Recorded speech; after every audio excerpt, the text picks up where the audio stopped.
think all of you know us, but anyway, this is Andrea, and my name is Andreas, as usual, and we are going to talk you through this.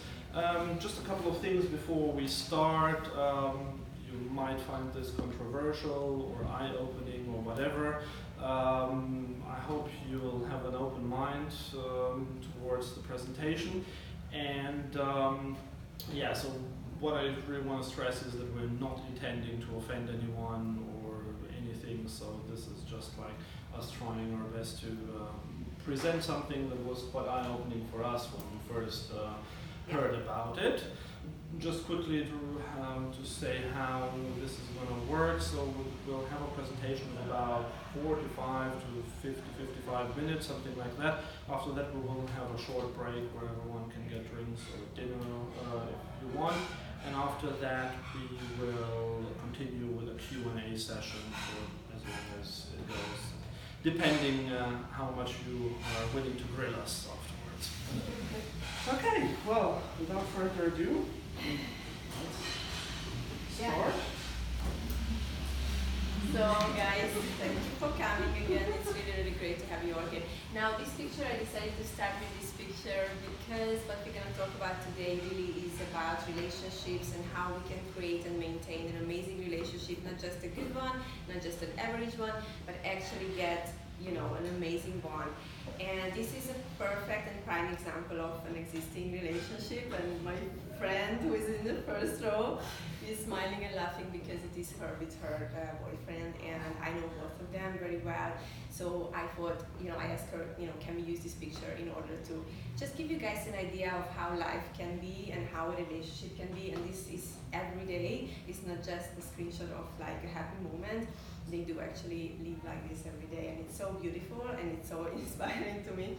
So I wanted to share with you because this is what we all should aim for, and I'm sure you all agree with me. And this is sustainable, this is achievable, but it is hard work, and it takes hard work, and it takes a really big decision that you make that this is what I'm gonna go for and nothing less. So yeah, just bear it in mind. Yeah. So let's start, and yeah, before I go on with this, just to say that human beings are very complicated, and it's very difficult to actually put that down and make it concise and just like a matrix or something like that. So what we're showing here is, I think it is true, but the thing is, it just shows part of what human beings are like, and we are not expecting to do just to show everything that human beings are made of. Now, these are two things that every human being looks for in a potential partner. And yes, this looks quite simple, but this is basically on an evolutionary level what we all are programmed for. And so, in order to preserve our genes, we look for people with good genes, and we look for people with good provider or nurturer qualities, depending on the gender on this one. So it's very basic at this level, but it is really the case for all humans just from our programming. So good genes, what does that even mean? Just move on to the side a bit. So this is just like this, we call them attraction skills, but they're actually more like traits rather than skills. And this is everything that's important for people to feel attracted by someone else. So the first thing is the looks. I think everyone probably knows about this. I put down there, especially in women, it is important the other way around as well, but it's just because men are more visual, evolutionary speaking, it's more important from a man's perspective, the looks, than it is the other way around, because women are not as shallow in general. They tend to focus on some other things more. But all these things that you see there, like confidence, intelligence, humor, also like small risk-taking, and then high social status, things like having good jobs or being in a powerful position, that is very important and relevant, mainly the other way around for men there. And then we have some non-wired features that I just put there in brackets because we're not going to talk about them here. These are things that form in early childhood that still attract someone. This can be something like small hands or hairy legs or something like that, which is not something everyone is programmed to fancy, but because of some early childhood experiences, this might creep in there and also be an important attraction factor for people. Yeah, and provider/nurturer qualities, these are equally important, and I think it's fair to say that usually these are considered to be more feminine traits and skills rather. But these are mainly being caring, doing the nice things for your partner, raising the family, holding the family together, being a good team player, team worker, management skills, protecting the family, having other people, and just being socially sort of well behaved and doing the right things. Now, this is true not only in a relationship but in any environment. Without these skills, it's really difficult to manage, your career or your friendships or really any other area. So I think it's important to sort of know that this is not just for relationships, but today, of course, we are focusing on that mainly. Yeah, so in other words, genes are what attracts us to a potential partner, and the provider-nurturer qualities are what keeps us with someone. But the first thing is it attracts us, but it won't really make us stick to that person necessarily. And the provider-nurturer qualities, they keep us with someone, but they will not attract us in the first place. And as I say there, I was saying, some of these features might overlap. So, for example, if you see someone who's like really a very caring person, you might consider that, or you might feel attracted by that as such. So that's why there is an overlap. But in general, the genes are or these first skills, the first skill set or traits are what attracts us, and the second skill set is what keeps us in a relationship but doesn't really necessarily attract us. So, and so for the purpose of this talk, really, so you guys understand what we're trying to do here is this matrix, what we're going to show you is going to represent basically the alpha and the beta skills and how they measure up towards each other. So alpha is being the genes and the nature, and beta is being the more nurturer qualities, and like I said, they're equally important, so it's all about the balance. And what we're trying to do here today is also to give you an idea and perhaps place yourself somewhere along these lines and really understand where you are right now and be realistic about it, be honest about it. And once you know where you are, you know where you would like to go, and then you can make a plan on how to get there. And it's the same with anything in life you want to achieve, and the same with your potential partner. You can actually almost assess them and understand them better and understand if they are the right ones for you. So yes, one thing to note here is like the alpha skills are skills that are not really learned skills. They are more like basic primal skills that people have, whereas the beta skills are the ones that are learned, that you learn throughout your life. So, and we've put this together, the alpha and beta in this matrix. So I think it's kind of self-explanatory. We have the alpha axis bottom and the beta axis at the top. So as Andrea said, if you want to, by no means you don't have to, and certainly don't shout it out loud unless you really want to, but you can go ahead and just think about yourselves or your partners, if you have partners, where you would roughly put yourselves on this two-dimensional matrix. yeah, it's very easy. You can, if you want, you could rate your alpha skills 1 to 10 scale, and the same with the beta, and then kind of find a point in the middle and sort of see maybe which one is the one you need to work on more. Yeah, so just as an example, we're just going to run through a few people here. So if you have a look up there now who these people are, so as you can see, those people are not very far up on the alpha axis there, but they are really high up on the beta. So these people are, and we're not meaning to offend anyone, but like if there are one or two on the alpha, we'll just say these people are physically unattractive, they don't really have any seduction skills, they're not confident people, but on the other hand they are very high, they have very high social skills and they're very caring, very nice, very diplomatic people. And these are like their skills there. Yeah, this group, however, is the exact opposite, as you can see.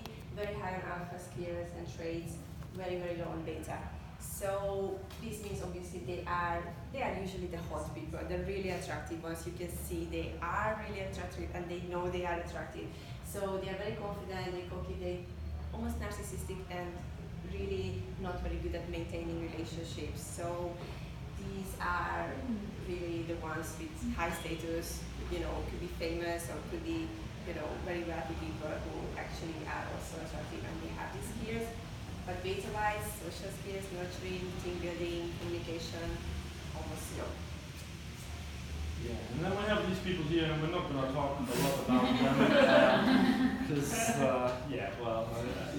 you can see a lot of these people, they don't even have the physical or the cognitive abilities to even enter relationships, and everyone I think knows what these people roughly are, so we're not going to talk about this group tonight.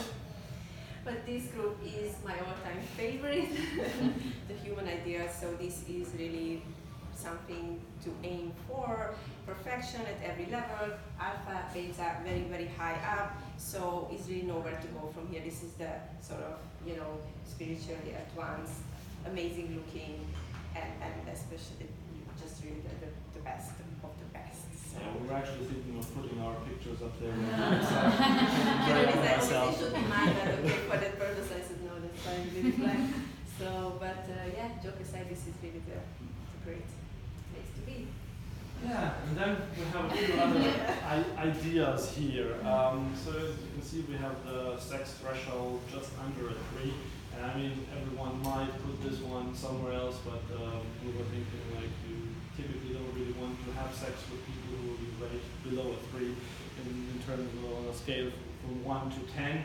And basically everyone to the left of that is in the famous friend zone. So these are people, and you can see, I mean, everyone likes these people, but no one really loves them. The thing is, they're great for everything. We really want to have these as your friends, but they're below the sex threshold, so oftentimes they don't even really want to have sex, or in theory they might want to, but they have all sorts of issues that doesn't get them out of that zone there. Yeah, nobody wants to have sex with them, basically. That's just how we can say. The opposite, on the other hand, is the casual partners, I like to call it, and they are the ones who find it very easy to maintain and to get sex and to find one-night stands and to be attractive, be seductive, but no relationships because they're missing, beta skills to really, but at least they're getting laid. So, if you want to look at the advantage, that could be an advantage, although I'm not sure about it, but this is the opposite, so it's just for you guys to give an idea of the sort of edges. Yeah, and then we have the dating zone here, and as you can see, it's a pretty big zone, and I mean, rightly so, most of us should be dateable. So that includes all sorts of people, except basically the people in the lower quadrant there on the left, and the people in the friend zone. Now, it's maybe not exactly correct, but my PowerPoint skills kind of left me when I was trying to do this, so I couldn't really get any closer to having it incorporate pretty much everything that I wanted.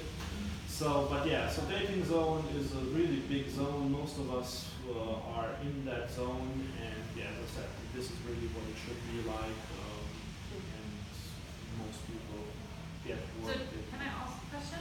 So it's not on purpose that the fuck buddies in the dating zone are overlapping?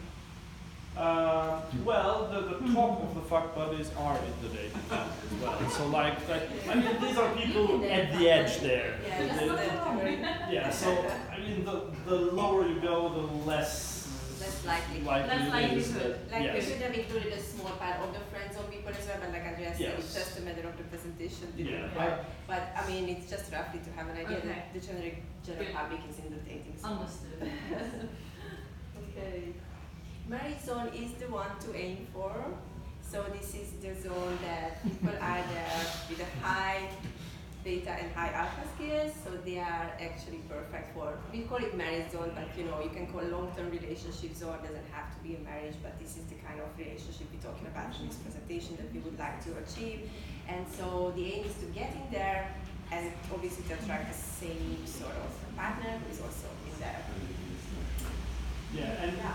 just to clarify, so we have the marriage zone up there. That doesn't mean that only people up there get married. People get married everywhere on this chart. Yeah. The thing is, it just becomes a bit more likely that it will be a good marriage if you're up there. But we'll get to that point later.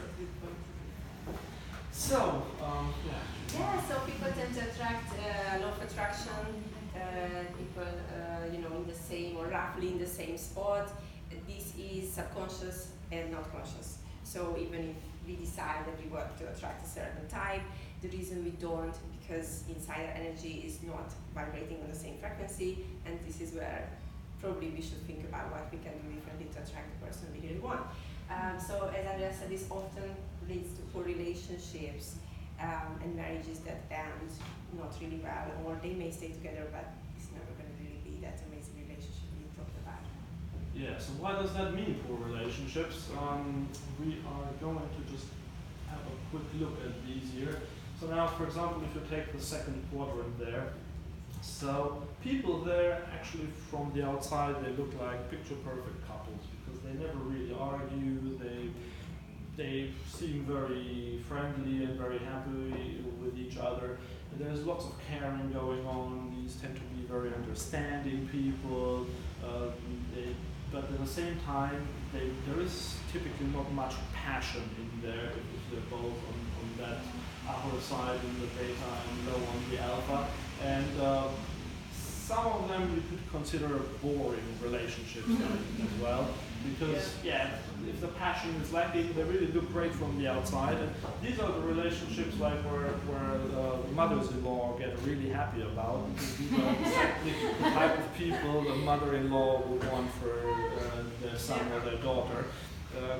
They're safe, they're not dangerous, they're really nice, they're very well behaved, and mother-in-laws don't have to get attracted to them, so that's why they only really care about the beta element of it and not the alpha. And then again, the total opposite in the fourth quadrant. Number 4 is very passionate couples, you know, possibly great sex, so lots of passion, lots of physical attraction, chemistry is very strong and very high, and it's probably more like a lust than a love, but it's going to be leading to arguments and potentially breakups or bad relationships again because of the lack of the beta skills, the lack of the managing skills and nurturing and protecting, and this is really the foundation of a long-term relationship. So again, it could be exciting, it could be often misleading because people actually think this is love and this is maybe how it is. So in that sense, it could be even more misleading than the previous group of people who are basically become friends, roommates, and they just think that this is the way it is. So yeah, it's the opposite, but essentially just as bad. So now we're just going to quickly talk about the concept of hypogamy and hypergamy. And this is a bit of a mixture. I think scientists haven't really figured it out yet whether this is something genetic or if it's something learned. And it's probably somewhere in between there, but pretty much every culture in this world, we have the hypogamy and the hypergamy. And what it means is really, so typically women tend to try to find a partner who, I don't want to say who is better than them, but who in some areas is better, is wealthier, or even in terms of age, women typically tend to want someone who is older than them. And men, on the other hand, they tend to search for someone who is lesser than them or is just not at that very point where they are. But this is like just a very rough thing, and we can't really pinpoint it exactly. But there are always exceptions, but in general, sort of rule or trend seems to be this anyway. So we have this again. We're not going to talk about these people directly. We're going to talk about their mating options now. So if you look at, again, let's start with person C there. Person C, like imagine person C is a man, and now consider the options that he has. So we said he tends to mate down, and he tends to roughly mate with people who are in the same spot as him. So basically that person has, pointer. So his mating options are somewhere around this area, which basically is totally in the friend zone. So it's not really great to be a man if you're C. If you're a woman and you're C, it's slightly better. You probably won't have a really hot guy, but you will have someone who at least has really good beta skills and is getting towards average in terms of the alpha skills there. And the example in B is like very similar again. Like if you're a woman here, you have guys who are, I mean, the best looking you could probably get, not only looking but also like in terms of other qualities that we lined out, will be somewhere around this area, but they will just still be below average in terms of the beta skills. If you're a man and you're B, well, yeah, it's not great either, because you will have still very hot-looking girls probably, but they basically don't have any skills. They're totally in the fuck buddy zone, and they're not really, you can't really have a relationship. A question, just a question. The mating down and mating up, does it only account for the alpha or also for the beta? I think it accounts for the alpha. It accounts more for the alpha, but I think there are some elements for the beta as well. But it accounts mainly for the alpha. Because I've got the feeling that men who are really low on beta look for women who are better on the beta. Better on the beta. Yeah, that's an interesting point. That might be the case. I mean, as I said, this is a rough idea in general, but you do have a point there to some extent, yes. Yeah, A stands for average. Sounds fairly good. Average, nothing wrong with that. But we don't want to be there. Average, if you are a man, you are having not really great options because, like I said, women would want somebody better. So they have, options in women who are lacking beta and alpha as well. If you're average woman, you have better options. You could get men with higher beta and alpha. So it's slightly better, but it's still not what we aim for here. What we aim for is D, and that's obviously the perfect and ideal couple and person rather, because that's where you have, like we said before, high in alpha, high in beta. You have the same partner coming together, amazing relationship. So. However, if you're a woman and you're D, you have a slight problem there because you said you're looking to mate with someone higher up than you, and you will have a hard time finding a man who is up there. But That's why so many great women are single, right? Or that, yeah, that's another option. Prince Harry is already taken. But the good thing for these women is that if you find one of them and he's not married with children, then that's another problem, exactly. But if you find that sort of a man, then he will just be great, right? I mean, it doesn't get any better than the person that you will get there. So they have less choice, but once they get the breakthrough, they will have the highest quality of all. And you're only the one, so yeah. So what we can do to move to the desired direction. So as we said, you guys can have another think about it now. Where you place yourself on the matrix? Where would you like to ideally be on the matrix, and how can you get there? And the good news is that there is not such a thing as no hope for us, because there is always something we can do to improve ourselves, and these are skills that can be learned and can be, really implemented into your life as a habit. So it's not something you either have or you don't have, and that's what I believe in as a coach, and that's what we believe in as dating experts or coaches, because otherwise we wouldn't be here to share our knowledge with you guys. So let's see what you can do, if you want, of course. Yeah, so we're not telling anyone to change anything or whatever, we're just putting a few things up here as an idea of what is within the realm of possibilities. So now we're talking about improving the alpha skills, and the first thing is quite obvious, and I mean, irrespective of this whole thing, I would always recommend to just work out, just work on, not necessarily on your looks, but just in general, just get fitter, get healthier. It's never a bad thing, and it will also, even if only slightly, but it will increase your alpha skills. The same thing is like clothing style or makeup or something like that, and this might be a bit stereotypical, but the thing is you will automatically move up on the alpha, and this is, as we say, this is just for the alpha. If you want to move in the alpha direction, this is something that you could always consider doing. If you're a man, working on your pickup skills and your confidence, toughen up, all of these things make sense. Take more calculated risks in daily life. As we said, we tend to subconsciously like people who are more adventurous and not boring, sitting at home people. So if you want to have that edge, take some calculated risks. We're not talking about doing something stupid out there, but just like small risk. For example, if you're a man and you want to work on your pickup skills, that is basically taking small risks and going out and approaching women, something like that. Also improve body language to reflect a more confident self. That is never a bad idea to come across as more confident, so that's also something that's highly recommended.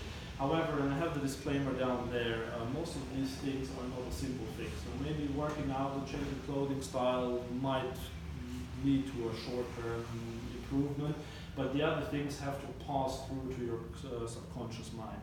Now, we don't have the time to go through all of that now and talk about the subconscious mind and how to actually get things from the conscious to the subconscious mind. If you want to know more about that, feel free to come to talk to one of us or both of us afterwards, because we know a few things. But the one thing to know is that it's really not a simple fix. It can take years of practice and all sorts of things, repetition, to really get these things down to your subconscious mind. Yeah, like with anything that you want to learn, the more you practice, the better you become at it. A new habit is always difficult to implement at first, because your body, which is the subconscious mind, is going to say, no, I don't want this is not my comfort zone, and rejects it. And then you may give up. And your conscious mind saying, no, why am I not able to do this? Repetition is key, okay? So the key is to go through the threshold of pain, even physical sometimes, and just keep going. So yeah, beta skills, same, you can definitely improve any of these if you feel you should. And you can become kinder, more understanding, more patient with everyone. You can just do little things for others, be more open, honest, give more rather than take, be more present, be more conscious, in other words. And this really is for, I think all of us, we can improve this. It's never a time when we can say, I'm done now, and I think there's always room for improvement, and that's a great thing in my opinion. So beta, and it's an amazing skill to have, not just in relationships, but in anywhere in life. And again, subconscious is definitely going to be there and tell you, stop you, no, this is not what I want to do, but you just need to go through that stage of trying to implement new habits, small ones, step by step, and you can definitely go through that. So repetition is one thing. You can use affirmations. They're really, really great, and they really work. And there are other things as well, like Andreas said, we can always talk about. We're probably going to do another presentation on this, because it's really amazing, and it really is important. And I think people practicing it daily, so yeah. So just one thing before we finish up. So acting as if, this is now, you've seen what can be done in order to move into a certain direction. And now you could have the idea, well, I could just act be a bit more kinder, or just be a bit more bold, something like that. You can go and try to move up or sideways, whichever way you want to go, by actually incorporating some of these skills. And does that work? Yes, it does work. You can move in pretty much any direction wherever you are. The only thing is it will be, or actually there are two things to mention here, it will be a short-term thing, so you can move somewhere, but don't expect to then attract and keep the person who is there, because if it doesn't really go to your subconscious mind, you will not be able to sustain the level where you are.